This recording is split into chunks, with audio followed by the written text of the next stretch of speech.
ഇത് വനത്തോട് ചേർന്ന് കിടക്കുന്ന മേഖലയാണ് ഹാഷ്മി. അതായത് പഴയ പുതിയ വില്ലേജ് റോഡുണ്ട്. പുതിയ വില്ലേജ് റോഡ് വലത്തോട്ട് തിരിയുമ്പോൾ ഡാം സൈറ്റ്, ഇടത്തോട്ട് തിരിയുമ്പോൾ ഗോപിമൂല. ഗോപിമൂലയിൽ ഇപ്പോഴും ജനവാസമുണ്ട്, ആളുകൾ താമസിക്കുന്നുണ്ട്.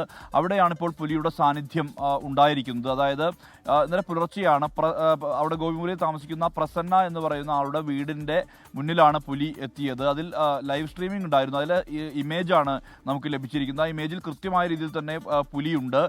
നേരത്തെയും സമാനമായ രീതിയിൽ തന്നെ പുലി സാന്നിധ്യമുള്ള മേഖലയാണ്, പ്രത്യേകിച്ച് വനമേഖലയാണ്. അതിനപ്പുറത്ത് ആണ്, അവിടെ നിന്നും അധിക ദൂരമില്ല ഈ സൂചിപ്പാറ വെള്ളച്ചാട്ടത്തിലേക്ക്. തൊട്ടടുത്ത് തന്നെ വനം ആയിട്ടുള്ള മേഖലയാണ്. ഇതിൻ്റെ മറുഭാഗമായ അട്ടമല പ്രദേശത്ത് കഴിഞ്ഞ ദിവസം വന്യജീവി ഒരു പശുവിനെ കടിച്ച് കൊല്ലുന്നൊരവസ്ഥ ഉണ്ടായിട്ടുണ്ട്. അത് കടുവയാണ് എന്നാണ് പറയുന്നത്. ഇവിടെ ആനയുടെ ശല്യം നേരത്തെയുണ്ട് വലിയ രീതിയിൽ, പ്രത്യേകിച്ച് ജനവാസം ഒഴിഞ്ഞ പ്രദേശമായതിനാൽ തന്നെ വളരെ കുറവ് ആളുകൾ മാത്രമാണ് ചുരൽമല ആ ഭാഗങ്ങളിലൊക്കെ താമസിക്കുന്നത്. അതുകൊണ്ട് തന്നെ നിരന്തരം കാട്ടാനകൾ ഇറങ്ങുന്ന ഒരു പ്രശ്നം നിലനിൽക്കുന്നുണ്ടായിരുന്നു. ഇതിനിടയിലാണ് ഇപ്പോൾ പുലി സാന്നിധ്യം കൂടി ഈ മേഖലയിൽ ഉണ്ടായിരിക്കുന്നത്. ഇതുമായി ബന്ധപ്പെട്ട് വനം വകുപ്പ് ഉദ്യോഗസ്ഥരെ വിവരം അറിയിച്ചിട്ടുണ്ട്.